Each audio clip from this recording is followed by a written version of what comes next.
네, 안녕하세요. 영업용 넘버 전문으로 매입 판매하고 있는 김나리입니다. 이번 영상은 영업용 번호판 시세와 임대 번호판과 영업용 번호판의 차이점에 대해서 안내를 드리고자 영상 준비해봤습니다. 영업용 번호판은 크게 개인용달, 개별 화물로 나뉘게 되는데요. 1.5톤까지 0.5톤부터 1.5톤 미만의 차량을 개인용달, 또 1.6톤부터 16톤까지의 차량은 개별 화물 넘버를 달게 됩니다.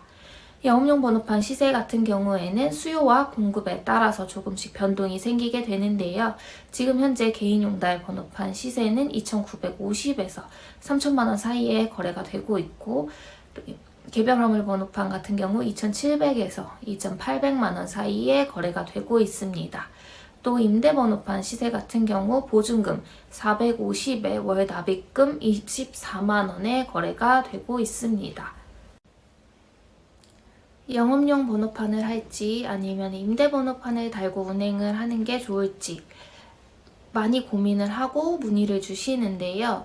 차량은 전액 할부 아니면 전액 담보대출이 나오지만 영업용 번호판은 권리금의 개념이기 때문에 담보대출이 안 된다는 점, 번호판 담보로는 대출을 받을 수 없다는 점, 가장 먼저 생각을 해주시면 좋을 것 같습니다. 번호판은 담보로 대출이 나오지 않기 때문에 차량을 전액 할부로, 전액 대출로 받으신다고 해도 번호판 금액과 이전비, 그 외의 부대 비용까지 생각을 하셔서 3천만 원 이상의 현금이 필요하다는 점을 가장 먼저 우선시로 생각을 해주시면 좋을 것 같습니다. 초기에 들어가는 금액이 많지만 나중에 내가 운행을 하고 싶지 않을 때, 일을 그만둬야 하는 상황이 생겼을 때 번호판 그때의 번호판 시세에 맞춰서 다시 되팔 수 있고 그만큼의 금액을 돌려받을 수 있는 장점이 있을 것 같습니다. 그리고 월세 개념처럼 내고 있는 월 납입금을 내지 않아도 된다는 점, 그 점도 장점으로 볼 수 있을 것 같은데요. 초기 자본이 부족하신 분들은 임대번호판을 많이 선호하기도 하십니다. 임대번호판을 하신다고 해도 처음 들어가는 보증금과 처음 들어가는 보험료는 현금으로 하셔야 되기 때문에 보증금 450에 보험료까지 해서 600에서 700 정도는 현금을 가지고 있어야 된다는 점 참고를 해주시면 좋을 것 같습니다. 임대번호판의 장점은 초기 자본이 적게 들어가지만 단점으로는 월세 개념으로 월 납입금을 내면서 운행을 해야 하고, 보증금 같은 경우 소멸성 관리금이기 때문에 다시 되돌려받지 못하는 점을 단점으로 볼 수 있을 것 같습니다.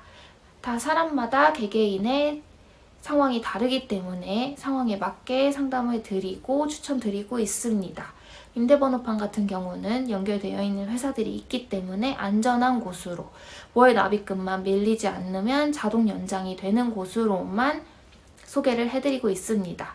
믿으셔도 될 것 같고요. 그렇기 때문에 임대번호판을 달고도 만족을 하시면서 운행을 하시는 분들이 많습니다. 각자의 상황에 맞게 선택을 해주시면 좋을 것 같습니다. 영업용 번호판을 구입을 해야 할지, 차량은 어떤 차량으로 선택을 해야 될지, 임대번호판은 어떻게 해야 될지 궁금하신 부분 있으시면 언제든 위에 연락처로 연락 주시면 친절하게 상담 도와드리고 있습니다.